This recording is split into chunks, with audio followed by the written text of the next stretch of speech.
I'm Mike Uyak.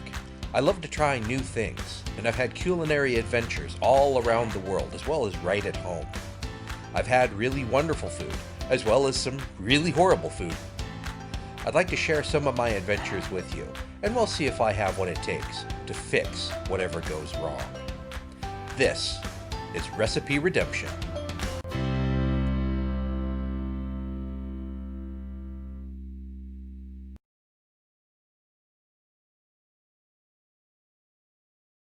Hey everybody, and welcome back to part 2 of my Tummy Troubles series of videos.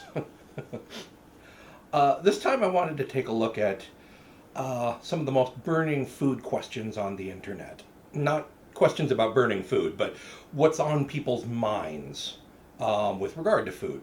I filtered out the ones about how to cook specific dishes because that's the kind of thing I focus on the rest of the time, but rather what kinds of questions people have about food and drink in general. And I selected 20 to try to answer off the top of my head. I'm not a food professional, nor have I made it my life's goal to actually know everything about food or anything else. But I do know a little bit about a lot of things, and if I'm not an expert at everything, I'd like to think I'm not a dilettante either. So let's see what kind of trouble we can get into. Question 1. Yep. Is MSG bad for you or not? Maybe. So, a little bit of chemistry and a little bit of history. MSG, monosodium glutamate, is a salt of glutamic acid. It's sodium bonded to glutamic acid, which is an amino acid. Most organisms use it, at least some of it, to create proteins. It's been used extensively as a flavor enhancer. It is basically pure umami flavor. You add it to things, and aside from saltiness from the sodium, um, it just amps up the richness and meatiness of things. Um, and it's been added to a lot of different things, a lot of different products. You'll find it sneaking into all sorts of foods, but through the history of its use, the by far the biggest use of MSG has been in Chinese restaurant cooking. So here's where the history part comes. Um, there was a period in history when Chinese immigrants in particular were singled out for sort of racist attacks. Uh, and in fact, there were laws passed, the Chinese Exclusion Act, which basically banned Chinese people from immigrating to the U.S. A lot of anti-Chinese and general anti-Asian sentiment in the country. And when somebody got word that there were people who regularly got headaches, heart palpitation, dizziness, tightness in the chest, and other muscles after eating Chinese food, every time after eating Chinese food, um, they they made that causal link, and they found a way to discriminate against the Chinese that was thinly veiled in a health concern, and saying, "Oh, well, MSG must be the culprit, and therefore you shouldn't eat at a Chinese restaurant. We should just close down all Chinese restaurants because they're a menace to the public health." Never really got quite that far, but it's still in the dictionary as Chinese restaurant syndrome, where you eat Chinese food and they link it to MSG, um, and it causes all of these symptoms, and they call it Chinese restaurant syndrome. However, multiple studies have been done, and none of them have succeeded in linking MSG specifically to these symptoms. The best that they can do is um, basically theorize that for certain people, MSG may actually trigger headaches and heart palpitations, etc., etc. Tightness of the throat is another symptom. but it's a small fraction of 1% of all the people who eat Chinese food. So it's like gluten sensitivity. It's like anything else. It's like banning. It would be like banning red wine because it causes some people to get migraines. So no one should drink red wine. Same thing. Um, a few people experience an adverse reaction to MSG, and those people should probably not eat uh, Chinese food or anything. They have to be really careful because MSG is added to a lot of other stuff besides Chinese food. But for the rest of us, we don't necessarily have to worry about it too much. It doesn't raise your sodium levels any more than regular salt does. It still has only one sodium atom per MSG molecule, just like sodium chloride. So if you don't eat it in excess, then you don't have a problem. Um, so on the one hand, MSG doesn't have any direct adverse health effects.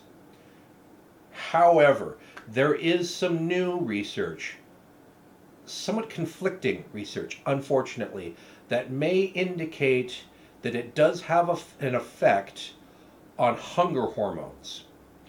It may actually cause changes in the amount of uh, leptin and ghrelin that your body produces, and those are basically hormones that control the hunger response or the hunger reflex, and the feeling of, and I hate this word because I never know how to pronounce it, satiety. How basically fullness, the feeling of fullness. Those are actually governed by hormones. And MSG may actually inhibit uh, the fullness response. So that may actually be the key to that old adage that a half hour after eating Chinese food, you just want more. So MSG doesn't have any proven direct health effects, but there is at least a little bit of evidence that it may actually uh, encourage behaviors that are unhealthy, i.e., overeating.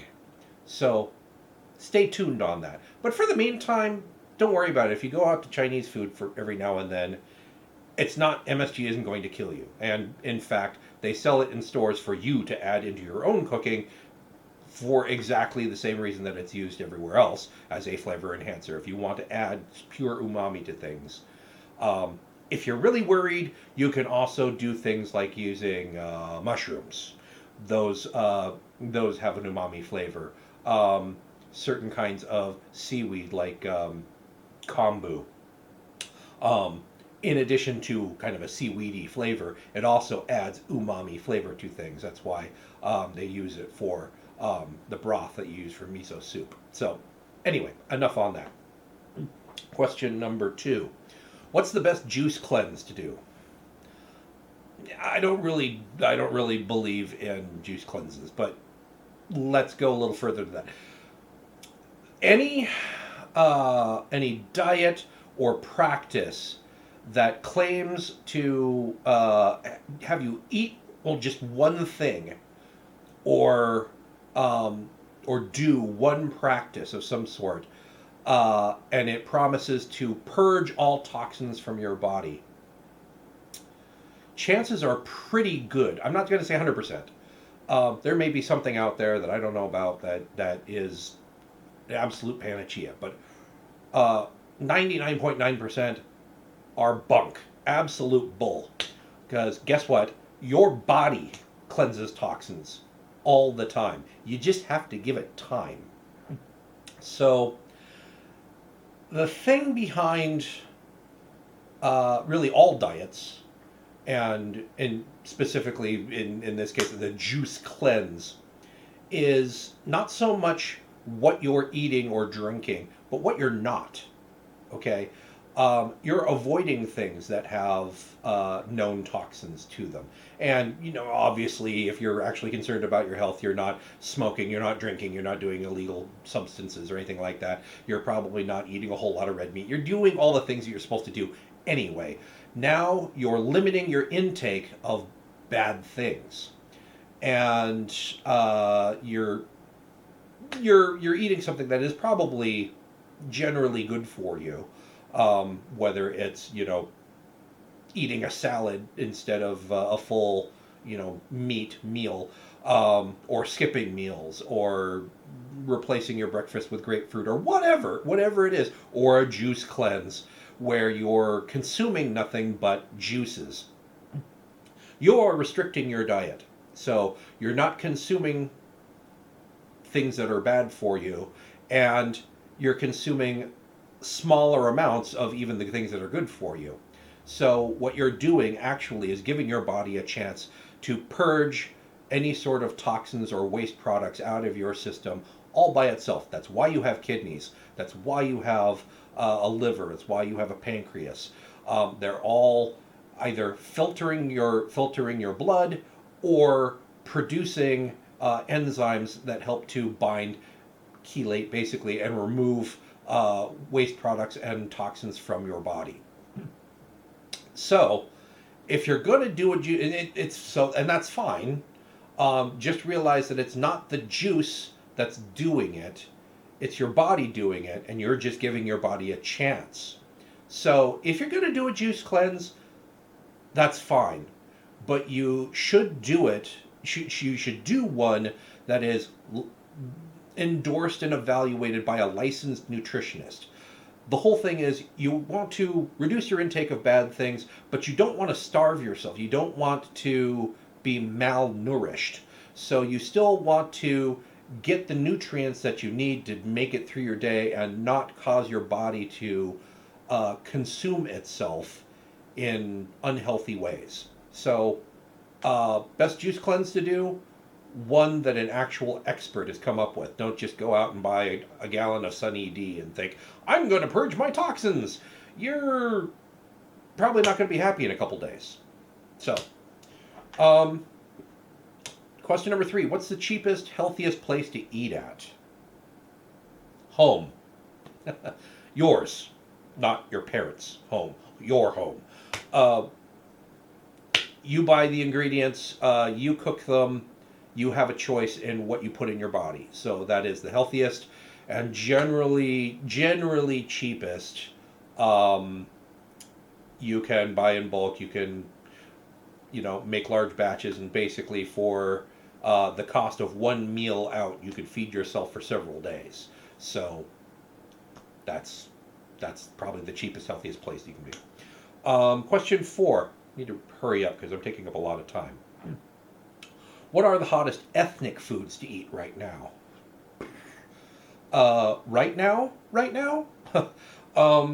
As of the filming of this is August 31st, 2020. We're still in the middle of this whole pandemic.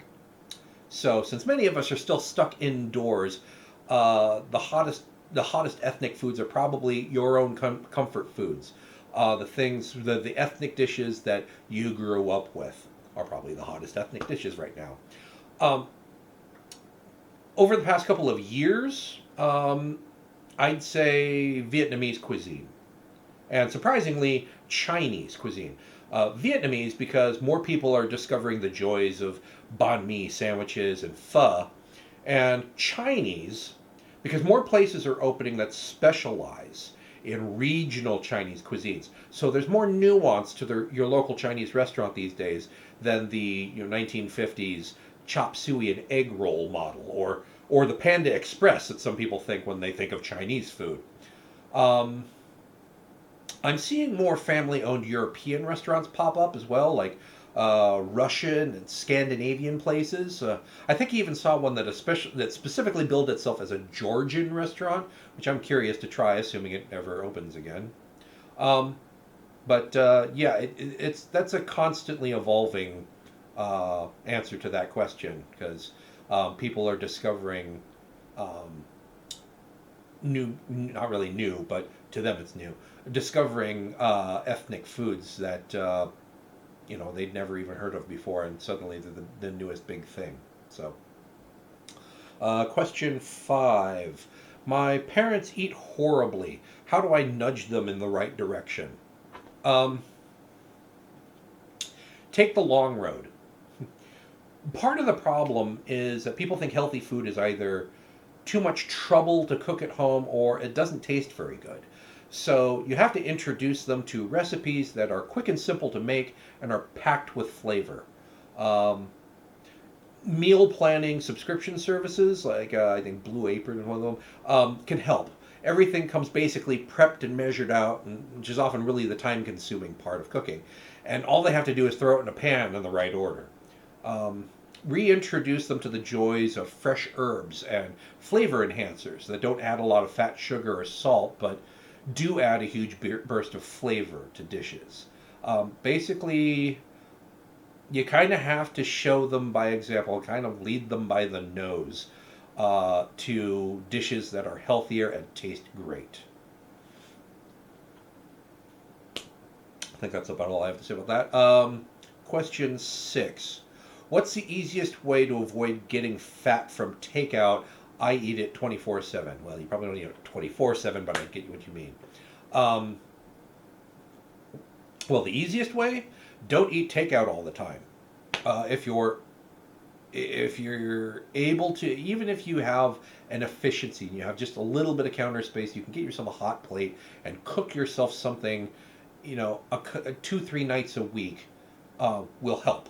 Obviously, more if you are able to cook all your meals at home, it's best. But if you must eat out, if you're absolutely going to eat takeout, 3 meals a day, you have to be as selective about what you order as you would be if you were cooking it yourself.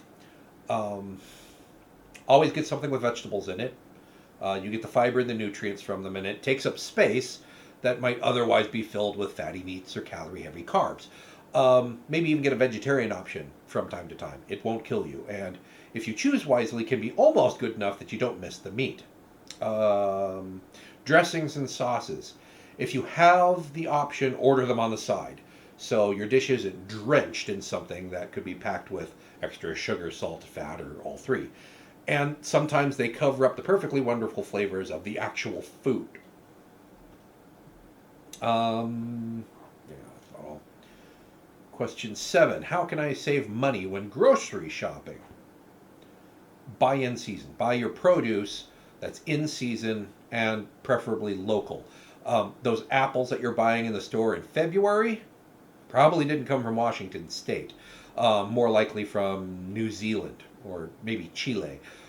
So you're paying for shipping to bring it halfway around the world.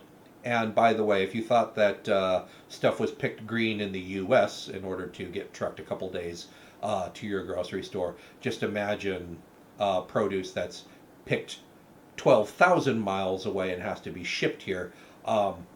It's probably picked when it's hard as a rock, and so you're not going to get the best flavor.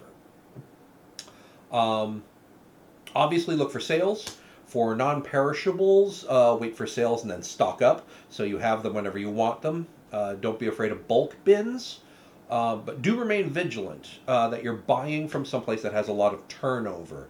If you know that they have to refill the bins often, then you know that the product that you're getting hasn't been sitting there since the Clinton administration. So, question 8. What is souping? It's like juicing, but warmer. Basically, focusing on getting all the nutrients out of fruits and vegetables, but cooking it into a soup rather than just drinking it cold and raw. There is some argument that this reduces its value because some vitamins and amino acids are temperature sensitive and they tend to break down. But not everybody is into cold soup, so if they're getting their vegetables into them, I'm not going to nitpick their choices. But that's what souping is. Question 9. Should I stop buying bottled water?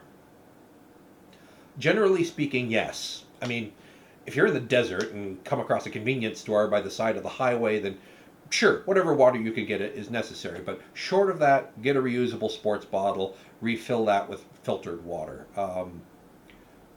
For several reasons. One, the plastic is, it's filling up landfills and all that good stuff. And even recycling, that only saves you so much. It still requires energy to recycle. There's still a certain amount of loss some you can only recycle plastics a certain number of times before they just become meh, and not as useful. And also, it's been shown that you, depending on the brand that you get, um, you may not actually know where that water came from. You think it's, you might think that it's better because it's been somehow processed in a factory and bottled, and so it's cleaner water. When in fact, a lot of brands around the world basically take water out of the tap. Question 10. Everyone says chocolate is good for me. Is milk chocolate just as good as dark chocolate? No. The darker the chocolate, the more actual chocolate is in it. Quality chocolates list percentage of cacao, and you want at least 70% or above to get enough antioxidants to actually do you any good. Now, mind you, it takes a lot of chocolate to actually make any sort of difference. So it's getting a little bit of that chocolate every day, rather than just eating a 5 pound block in one sitting. That's not actually healthy for you. But getting a little bit on a regular basis is good, and you want the darker stuff. There is 95% cacao chocolate. That's the really bitter stuff. In some ways, I guess you could say it actually tastes like medicine. But you want to aim for above 70% for health benefits. Question 11. Grass-fed or grain-fed beef? For healthier eating, grass-fed. For healthiest eating, you should probably, minimize the amount of red meat that you actually eat. But, if you're going to eat red meat, grass-finished, grass-fed beef is better.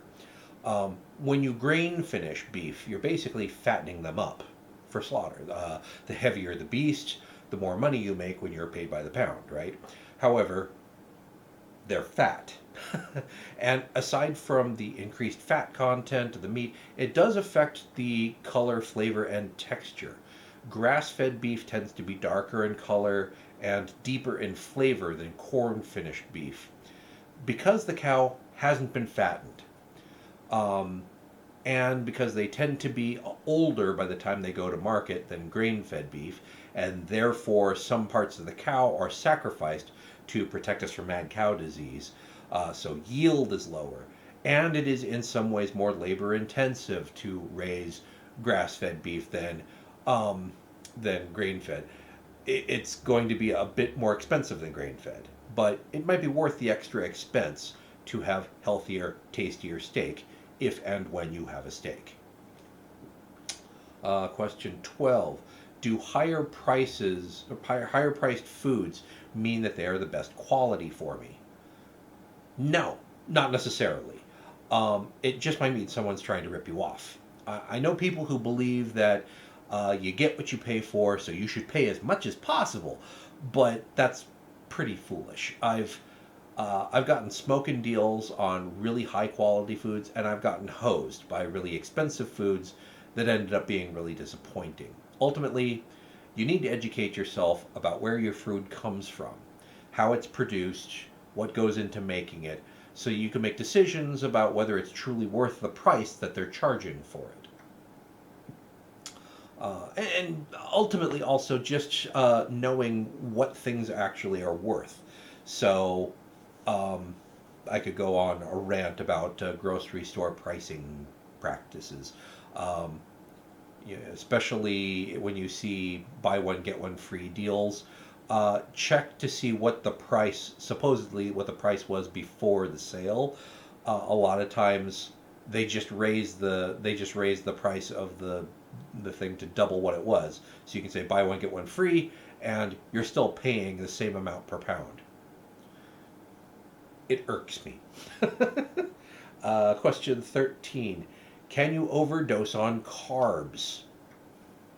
Assuming you're not diabetic or otherwise sensitive or desensitized, I guess, to carbs, you can't overdose on carbs in a single sitting. It's not like eclairs should come with a Surgeon General's warning. However, If you consistently eat a diet that's too high in carbs, you raise your risk of developing diabetes, heart disease, or just simple obesity.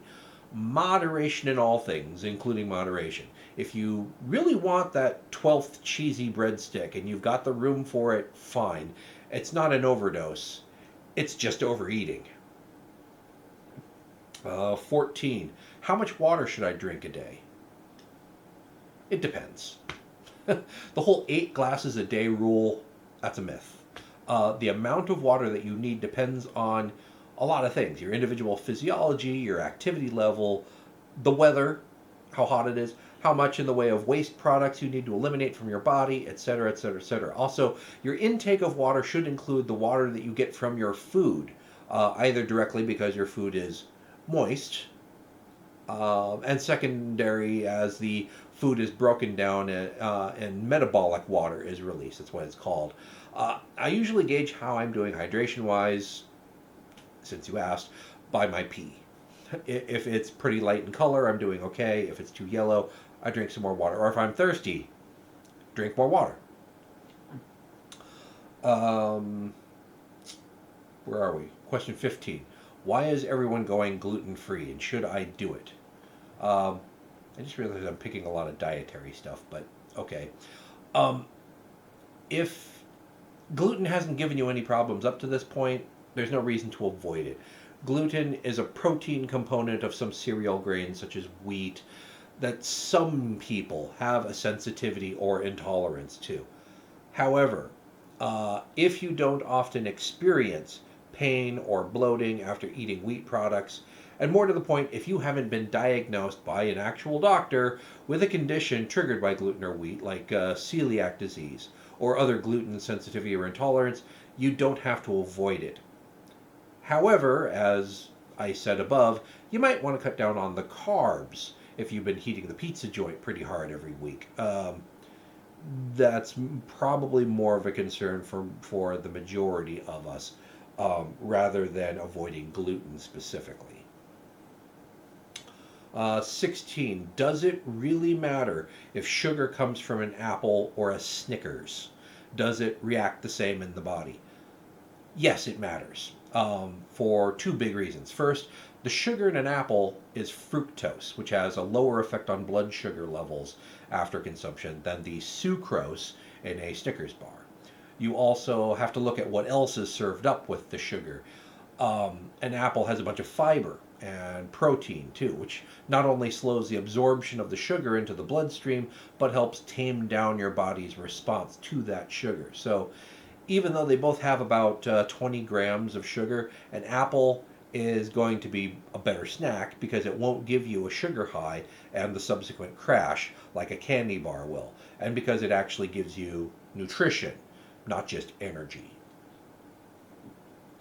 17. Why does food that's unhealthy taste better than healthy food? You could write a book about this topic, and some people did. But here's the gist.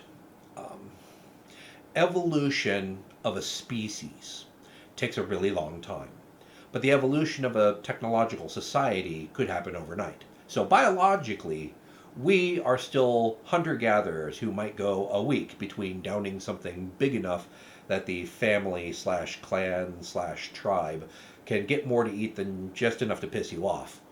So our bodies have evolved to crave things that are really high in calories, and it wants to pack on the pounds because body fat is what's going to keep you alive until you stumble across that next mammoth to kill. But modern factory farming, high efficiency food processing, artificial fertilizers, fast trans and intercontinental transport, and the invention of that miracle of marketing, the supermarket, makes huge quantities of high calorie food easily available to us year round. And we not only don't have to chase it down and kill it now it gets delivered right to your door. So food that wasn't particularly unhealthy when you had to run 20 miles a day to chase down a deer with a spear now really packs on the pounds when the most exercise you get is killing a zombie with a decisive swipe of your mouse hand.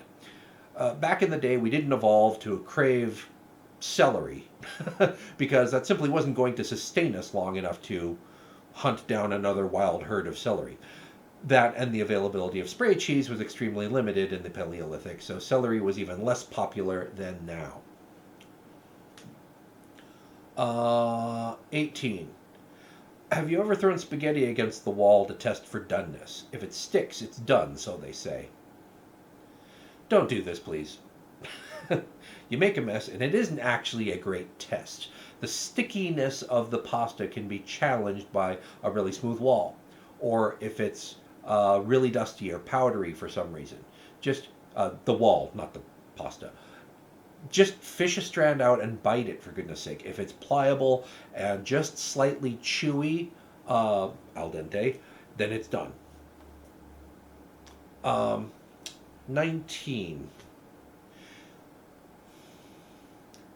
Okay, it's sort of food related. If you were to fling a scoop of cookie dough in space directly toward the sun, how long would it take for the dough to turn into a fully baked cookie? Also, how much would you pay for said space cookie? This is something someone actually asked on Google. My answer, you need a hobby. The real answer is that the dough would freeze solid at first, so you have to take that into account. And under the vacuum of space, it would actually freeze dry. And based on the assumption that the you in this question is actually me, physically flinging that cookie dough toward the sun while outside the gravitational influence of the Earth, I'd say the most I'd be able to get, assuming I was able to brace against something, is maybe 50 miles an hour. Maybe more. But let's be conservative and say 50 miles an hour. So called a little over 100 years to get about halfway to the sun, and maybe a little more toasty by that point. Basically, the orbit of Venus. So, an ancient, freeze-dried hunk of cookie dough with rancid butterfat drifting through space for 100 years. Yeah, I'm not paying it. I'm not paying jack for that. A cookie has no worth if you don't get to eat it in the end, regardless of its colorful history. We made it. Question number 20. Why do Cheez-Its have a hole in the middle? I picked that one because it tickled me. Most crackers have one or more holes poked in them, and this is called docking. It's basically a vent to allow steam out of the cracker so it doesn't bubble up too much during baking. The bigger the cracker, the more holes are necessary. So saltines have 5, I think. I think it's in a, like a 5 on a pair of dice. Ritz, I think, have 7 holes. Sometimes there are lots of little tiny holes all over the surface rather than one big one in the middle. But it's a vent hole to let steam out. That's what the holes are for. So we've made it up through 20 questions. Do you have any food questions that I can take a shot at? Please put them in the comments below, or email them to me, or find me on Facebook. And maybe I'll do another one of these videos when I'm not feeling like cooking again. So until next time, I'd like to thank you for watching, and this video is probably long enough, so I should sign off, and I'll see you next time here on Recipe Redemption. Thanks for watching.